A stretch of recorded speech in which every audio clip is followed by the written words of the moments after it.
Snow blanketed the city in silence that December night. Lights twinkled from every rooftop, families laughed behind glowing windows, and the faint sound of Christmas carols carried through the crisp winter air. But at the edge of the hill, far from the warmth of celebration, stood a mansion, vast, luxurious, and lifeless. Inside, Ethan Reed sat alone at his mahogany dining table, a half-finished glass of whiskey before him, staring at the flicker of a fireplace he didn't bother to light. The mansion was everything he had once dreamed of: marble floors, glass walls, a piano no one played, and art worth millions. Yet it all felt hollow now. Success had brought him wealth but stolen his peace. He had built empires, conquered markets, and made headlines, but the one thing he could never buy was companionship. Every corner of the house echoed with his solitude.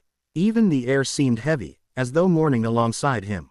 Ethan leaned back in his chair, his eyes drifting toward a picture frame that still sat on the table. It was a photo of him and his parents from long ago, smiling beside a Christmas tree. His father's hand rested proudly on his shoulder, his mother's laughter frozen in time.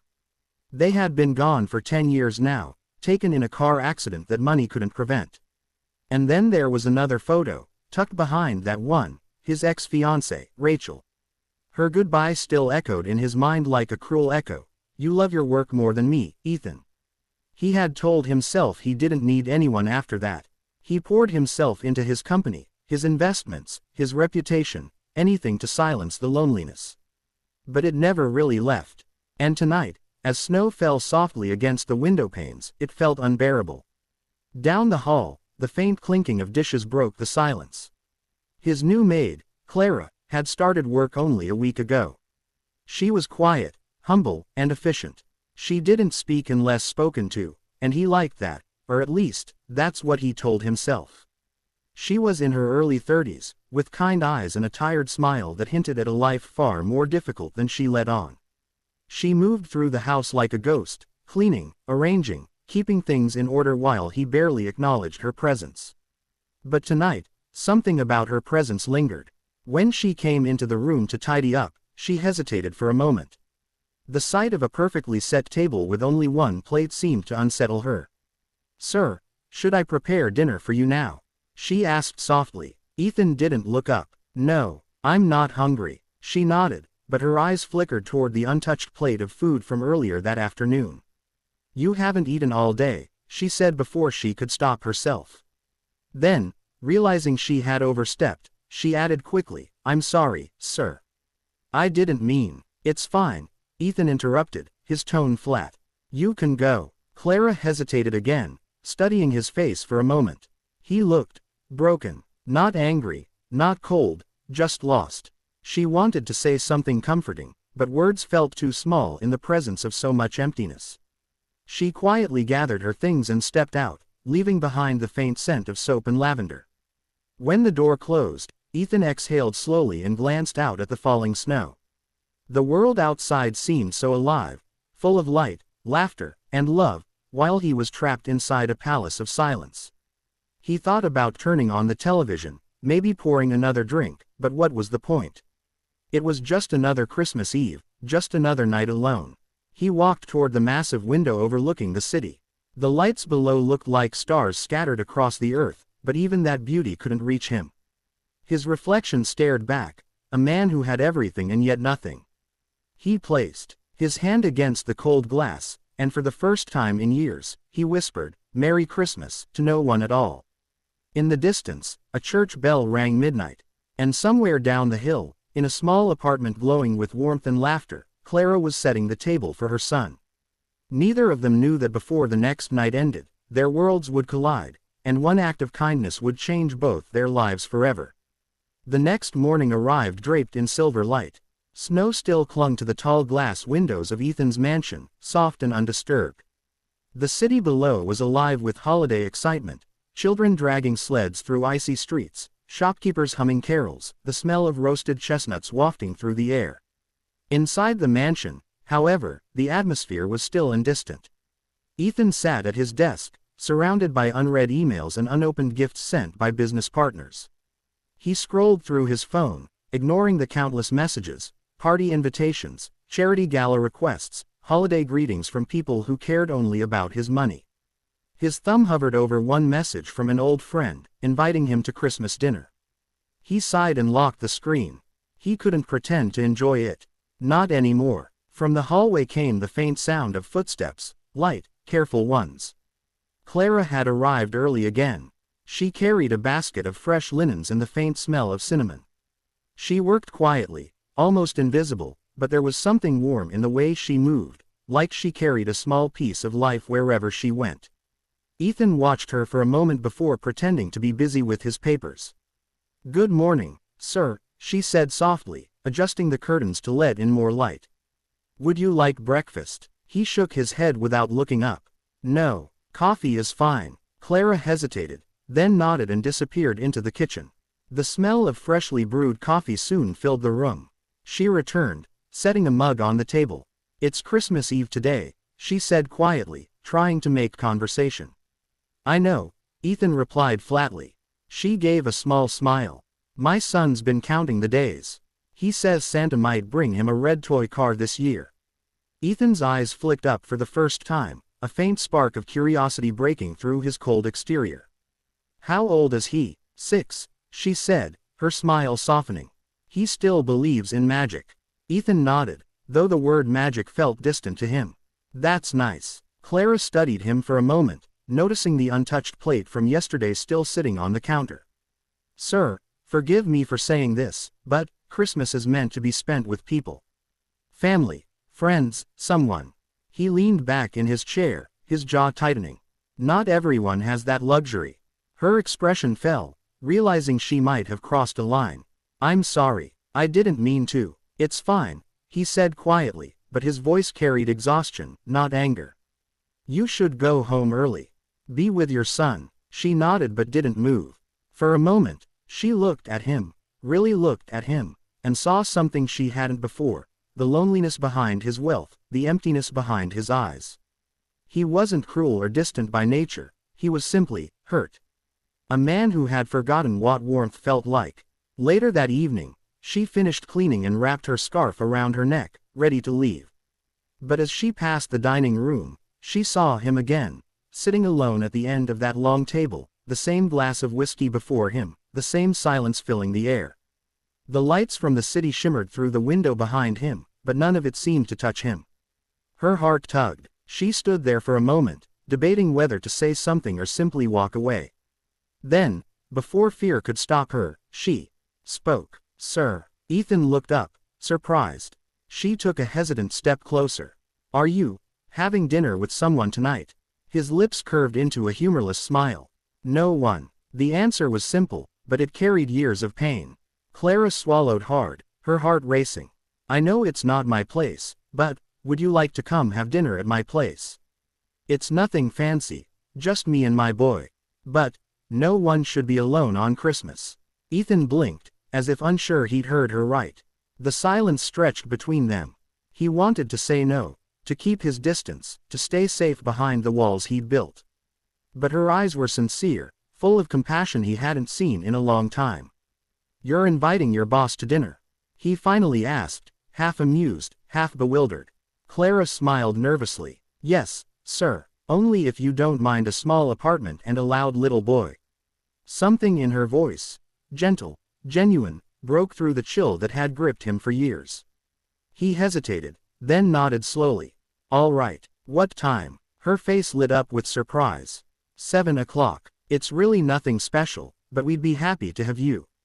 As she left that night, Ethan stood by the window, watching her disappear down the snowy driveway.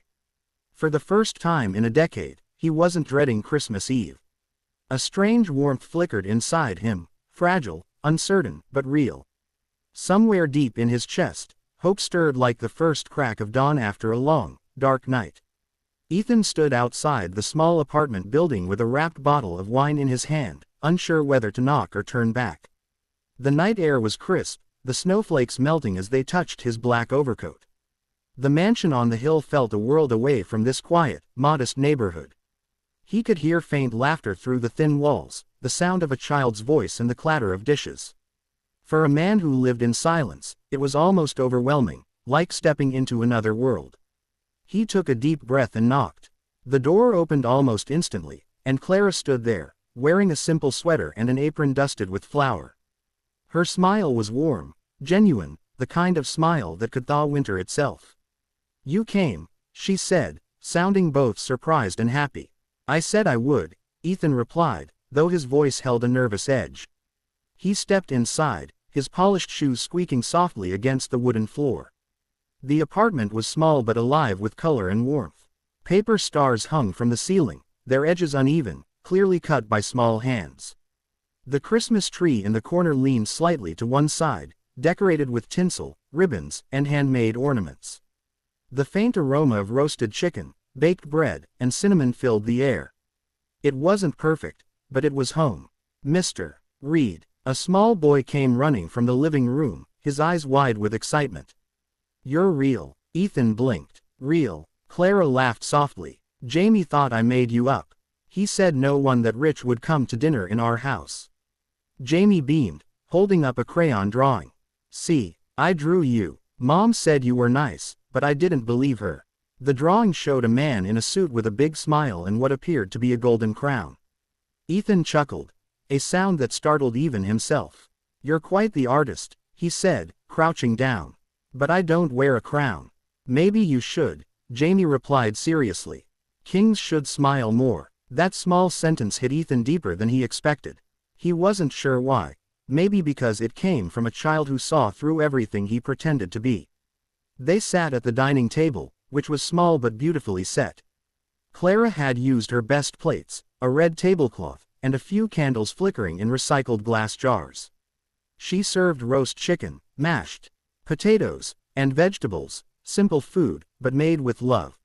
Ethan couldn't remember the last time anyone had cooked for him. Every meal at his mansion was prepared by chefs, served in silence, and eaten without joy. But here, every bite carried warmth. Clara talked about her life, her struggles as a single mother, and how she worked 3 jobs just to keep things together. She didn't complain. She told her story with strength and grace. Ethan listened, really listened, his heart heavy with admiration.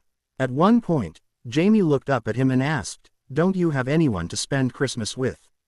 Ethan paused. The question was innocent, but it pierced deep. "Not anymore," he said quietly. Jamie frowned. "Then you can spend it with us every year. Mom always cooks too much food." Clara's eyes widened, embarrassed. "Jamie." But Ethan smiled, his voice soft. "I'd like that." Later, they sang carols together. Clara's voice was gentle, Jamie's off-key, and Ethan's rusty, but it filled the room with laughter. For the first time in years, Ethan felt human again. No boardrooms, no headlines, no loneliness. Just warmth, light, and the echo of joy. When the clock struck midnight, Clara handed him a small box wrapped in newspaper. "A little something," she said shyly. Inside was a knitted scarf, imperfect, with uneven stitches, but soft and warm. "I made it last night," she said. "I didn't know what you'd like, but everyone deserves a Christmas gift." Ethan's throat tightened. He had received $1,000,000 presents in his life, but none had ever felt this meaningful. "It's perfect," he whispered. Outside, snow began to fall again, coating the streets in white. Through the window, Ethan could see the faint reflection of the 3 of them together, a man, a woman, and a child laughing under the glow of a tiny Christmas tree. And for the first time since he could remember, he didn't feel like an outsider looking in. He felt like he belonged. The morning light filtered softly through the wide glass windows of Ethan's mansion, turning the marble floors golden. But this Christmas morning felt different. The cold emptiness that once haunted the space had been replaced by something gentle, almost alive. For the first time in years, the scent of freshly baked bread filled the halls, not the sterile smell of polish and silence. Ethan stood in the kitchen, sleeves rolled up, a flour smudge across his wrist, awkwardly whisking eggs while something inside him quietly bloomed. He hadn't slept much. After Clara's dinner the night before, he'd returned home with a strange fullness in his chest, not just from food, but from laughter, from belonging. Her small apartment, her son's laughter, the kindness in her eyes, it had all stayed with him. He wanted to give something back, not in money or luxury, but in the same language she had shown him, warmth. By the time the doorbell rang, the mansion was transformed. A tall Christmas tree stood near the window, decorated with gold and red ornaments. Gifts wrapped in shiny paper were neatly stacked beneath it, and the long dining table, once symbolic of his loneliness, now gleamed with plates, fruit, pastries, and a teapot steaming gently in the center. Ethan wiped his hands on a towel and hurried to the door. Clara stood there, holding Jamie's hand. She looked hesitant, her breath visible in the cold morning air. "Mr. Reed," she began, "you didn't have to." "Ethan," he interrupted, smiling softly. "Please, call me Ethan." "And yes, I did." Jamie's eyes went wide as he stepped inside, his gaze darting between the enormous tree and the shiny marble floors. "Whoa, it's like a castle," he said in awe. Ethan chuckled. "Then I guess you're the prince today." He handed the boy a small box wrapped in silver paper. Jamie tore it open with a squeal. Inside was a red toy car, exactly like the one he'd told Ethan about the night before. Clara blinked, touched. "You remembered." He nodded. "He told me Santa might bring him one. I thought I'd help Santa out this year." They sat together for breakfast. Clara couldn't stop glancing around, amazed at how warm and festive everything looked. The house that had once felt so lifeless now shimmered with joy. "I can't believe you did all this," she said softly. Ethan shrugged lightly, though his voice carried quiet emotion. "I've spent years filling this place with everything money can buy, except people. Yesterday, you reminded me what I was missing." Clara lowered her gaze, her smile gentle but full of meaning. "You don't need to thank me, Ethan. You just needed to open your heart again." Jamie laughed as he raced his toy car across the table, and Ethan joined him, pretending to cheer as if it were a real race. Laughter echoed through the mansion, real laughter, warm and alive. The sound startled Ethan for a moment. It had been so long since his home had heard such joy. When Jamie ran off to explore the enormous living room, Clara and Ethan stood by the fireplace, the soft crackle of burning logs between them. She looked around, her eyes glistening. "It's beautiful," she said. "But it's not the house that feels different. It's you." Ethan looked into her eyes, realizing how true that was. "I thought Christmas was just another date," he said quietly. "But last night, you and Jamie, you gave me something I'd forgotten existed." "What's that?" she asked gently. "Belonging." For a long moment, they stood in silence, the glow of the fire painting their faces in gold. Then, almost shyly, Ethan took her hand. "Clara, I don't know where life will take us. But I know one thing. I don't ever want to spend another Christmas alone." Clara's eyes softened, her voice barely above a whisper. "Then you never have to." Outside, snow began to fall again, blanketing the world in white. Jamie's laughter carried through the room as he shouted, "Mom! Ethan, come see, it's snowing." They joined him by the window, watching as the flakes danced across the sky. In that moment, Ethan realized that his mansion was no longer just a building. It was finally a home, filled with warmth, laughter, and the kind of love that couldn't be bought or planned. As he looked at Clara and Jamie, standing beside him beneath the soft glow of Christmas light, he knew that the loneliest man in the world had finally found his family.